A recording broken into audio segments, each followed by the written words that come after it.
Extreme radio for extreme times. This is A View from Space with the Spaceman on AM 640. I'm the guy to call Space. You can email me at a couple spots, space at 640toronto.com and spaceman at 640toronto.com is the two addresses if you'd like to get in touch, got a comment or some information. Yes, 3 types of money. Type 1, real wealth. Type 2, we've got pieces of paper that claim to represent real wealth. For example, a dollar that's connected to a gold standard. And then there's number 3, type 3, pieces of paper which represent actually nothing at all. But a government can actually force you to accept as money. It's called fiat money. The economies in Type 1 are, of course, the healthiest, most prosperous.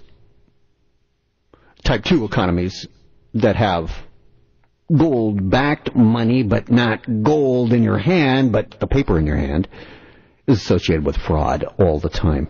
And number 3, economies that are associated with Type 3 money are rife with theft, because the disappearance of all the gold and silver invariably means that it's been stolen or misappropriated. So the idea, because of the bank stress tests this week, the idea is this. Let's print as much money as we can, come up with every damn excuse we can to keep printing this stuff until there's so damn much of it, it's worth nothing. And then they can crash your system and put the new one in place that was their intention all the time. Otherwise, why would very smart people that they say, they have these talking heads that come on the television set saying, well, these guys know a hell of a lot more than we do, so they really know that this is the only way to fix the economy. Too big to fail. I say, if you're too big to fail, you're too big to exist. Get out of here. Collapse. Die. Go away.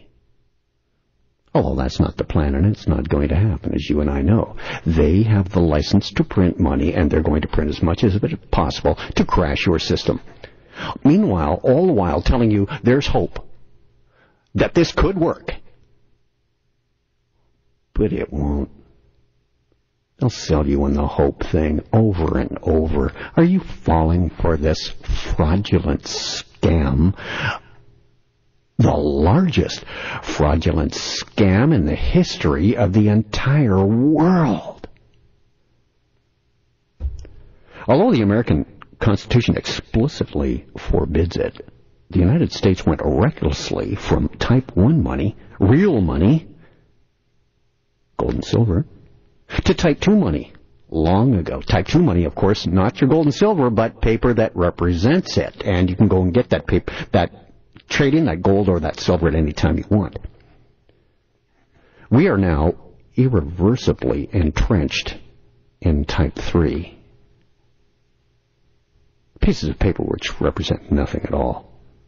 What does this mean? It means that our complete net worths can be erased any minute of any day. And I can assure you, they will be before long. There is a day of reckoning coming. The problem isn't credit isn't available. The problem is there's a massive debt that's piling up. That's the problem. And if you don't deal with the debt problem, you're doomed.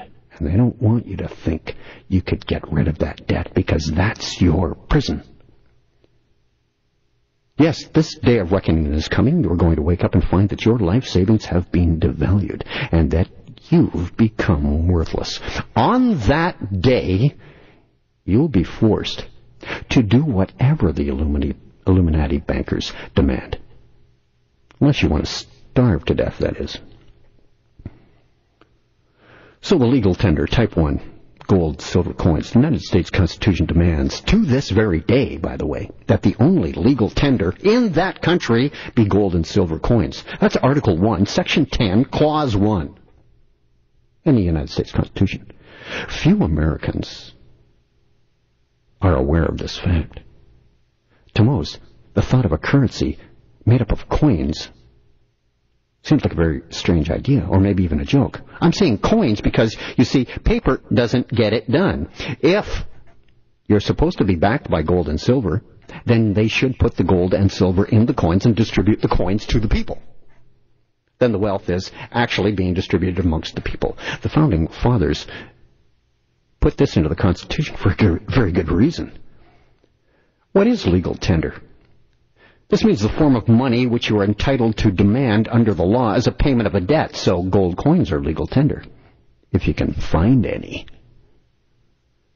But things like television sets, automobile tires, chickens, they're not. If somebody wants to pay you in chickens or car tires or a television set, for example, well, it's okay. But you can't be forced to accept chickens or car tires or television sets as a payment of a debt. You can be forced to accept gold coins if you can find any. Bankers hate gold and silver coins, except the ones in their pockets. Why? Because the gold and silver coins give you value, and they want all the value for themselves. Legal tender, type 2. Paper gold, silver certificates. That's paper that represents gold and silver locked away somewhere. What about systems using type 2 money? How do they work? In type 2 system, some of the gold and silver is removed from circulation and left in reserve in a safe location. In its place, paper appears. So if the United States has $1 trillion in gold and silver in Fort Knox, which it doesn't, then the government can leave all the gold and silver in the fort and issue instead $1 trillion in gold certificates or silver certificates, pieces of paper. Legal tender or money, passed off as that, which represent or claim to represent the real gold and silver locked up in the fort. By the way, governments all around the world, if you've been noticing in the last decade, have sold off all of their gold and silver. Guess who was buying? Yeah, the Illuminati, of course. That's the plan. If you're old enough to remember the Great Depression, you will without a doubt remember the gold certificates which the government forced you to accept in exchange for your real gold. In earlier times, those certificates, which have long since been removed from circulation, could be brought to the bank any time and gold coins received in exchange for them. Now, if you became an adult, say in the 70s, you undoubtedly remember that back then a dollar bill in America was called a silver certificate. You could bring it to the bank and exchange it for silver coins any time. Now both the silver certificates and silver coins are gone. What happened to all that gold and silver?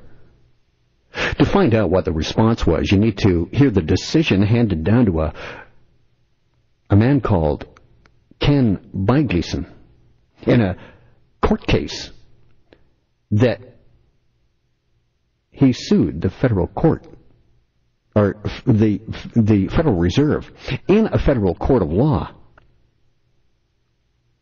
asking who owned the gold that was there. The purpose of the lawsuit was to determine whether or not American people were sovereign in America, or whether the federal government has quietly established itself as a de facto dictatorship, as many already believe, myself included.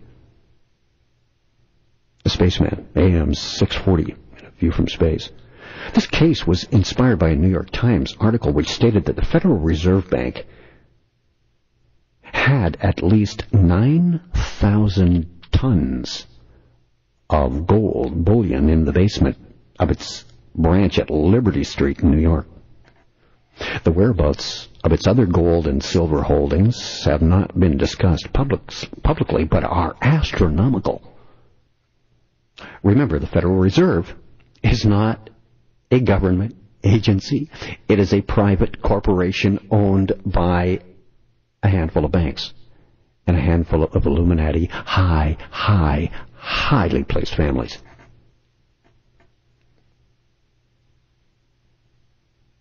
Although it's been highly publicized that foreign countries store gold in that same basement on Liberty Street in New York, it can't be denied that a lot of the gold and silver down there must be made up of bullion that formerly circulated as currency of the United States of America, expropriated during various Illuminati-controlled emergencies.